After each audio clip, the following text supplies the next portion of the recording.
नमस्कार दोस्तों, आप सभी क्षेत्रवासियों को, भाई बहनों को रक्षाबंधन की ढेर सारी शुभकामनाएं। शास्त्र में कहा गया है, एक मंत्र है रक्षाबंधन का, एन बद्धो बलि राजा दानवेंद्रो महाबलः तेन तो मापि बद्धनामि रक्षे माचल माचल। अर्थ है कि जिस प्रकार से, जिस मजबूत बंधन से भगवान विष्णु ने महाप्रतापी, महाबली, महादानी बलि राजा को बांध कर सुरक्षा की गारंटी दी थी, उसी प्रकार के बंधन से मैं बांध करके आजीवन सुरक्षा की गारंटी देता हूँ या देती हूँ या कामना करती हूँ। ऐसी महान विचारधारा हमारे शास्त्रों में है। इन्हीं विचारधाराओं से को साथ में ले करके हम रक्षाबंधन का त्यौहार मनाते हैं। कामना करते हैं कि हमारा परिवार, हमारा भाई बहन स्वस्थ रहें और खुशहाल रहें। इस त्यौहार के अवसर पर कितनी खुशियाँ हमारे बच्चों में होती है, हमारे भाई बहनों में होती है, हमारे माँ बाप में होती है कि ये कितना बढ़िया त्यौहार है जिसमें हम एक प्रेम भाव से एक दूसरे से मिलते हैं। यह त्यौहार केवल रक्षाबंधन बांधने का त्यौहार नहीं है, यह त्यौहार केवल राखी बांधने का त्यौहार नहीं है, बल्कि एक विश्वास, सम्मान और एक दूसरे की सुरक्षा की भावना रखने का भी त्यौहार है।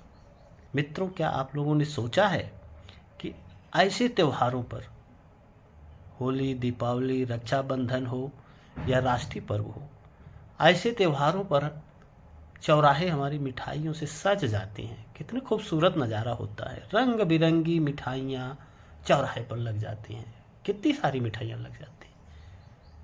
क्या आपने विचार किया है कि इतने सारे खोए, इतने सारे दूध के उत्पाद कहाँ से आ जाते हैं एकाएक?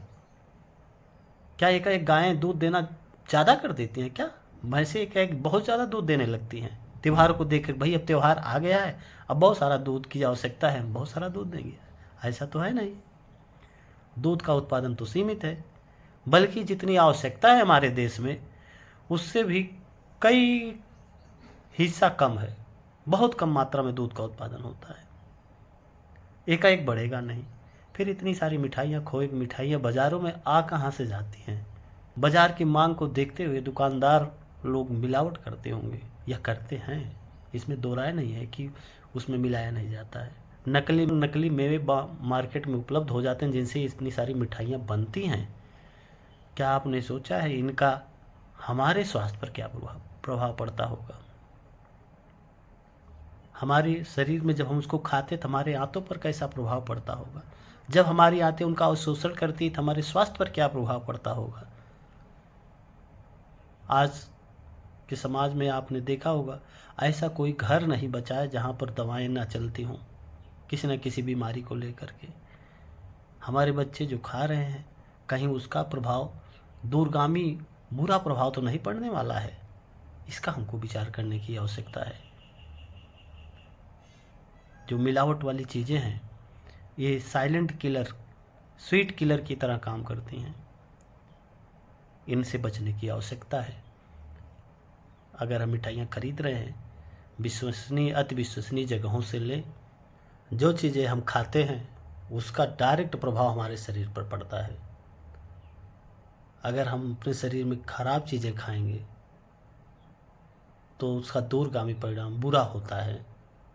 इतनी सब सारी मिठाइयाँ एक दिन में तो बन नहीं जाती होंगी, इनको बनाने के लिए भी टाइम लगता होगा। एक सप्ताह पूर्व बनाते होंगे, 10 दिन पूर्व बनाते होंगे, तो इस तरह से रखी हुई बासी मिठाइयाँ इन्फेक्टेड होती हैं, इनमें फंगस वगैरह लग जाते हैं, बैक्टीरिया वगैरह प्रवेश कर जाते हैं, जिनको हम खाएंगे तो निश्चित तौर पर बीमार पड़ेंगे। तुरंत ना प्रभाव दिखे अलग बात है, लेकिन दूरगामी परिणाम हमारे शरीर में पड़ने लगते हैं। तो फिर हम करें क्या? हम त्यौहार भी मनाना चाह रहे हैं, खुशी खुशी मुँह मीठा भी करना चाह रहे हैं, बच्चों को खुश भी करना चाह रहे हैं, तो फिर हम करें क्या? हम इसके लिए विकल्प तलाश सकते हैं। घर पे खोया बना सकते हैं, दूध ले करके खौला करके खोया बना सकते हैं। ना उपलब्ध होने पर बेसन के लड्डू बना सकते हैं। बहुत सारे विकल्प हैं जिनसे हम जो है खुशियाँ मना सकते हैं। या फिर कुछ कंपनियां हैं जो ब्रांडेड चीज़ें बनाती हैं, जिन पर सरकार की निगरानी रहती है, रेगुलेशन रहते हैं, तो वो इतना गड़बड़ चीज़ें नहीं देंगी, उनका भी सेवन कर सकते हैं। इन चीज़ों के बारे में दोस्तों हमको आपको कोई नहीं बताने वाला है, कोई जागरूक नहीं करेगा, हमको बताएगा नहीं कि क्या चीज़ें हैं क्या नहीं हैं। ये हमको स्वयं सोचना होगा, दुकानदार नहीं बताएगा। क्यों बताए दुकानदार? उसको तो बिक्री करना है, उसको लाभ कमाना है, फ़ायदा लेना है, दुकानदार नहीं बताएगा। कि पुनः आपको बहुत सारी शुभकामनाएं। धन्यवाद, नमस्कार।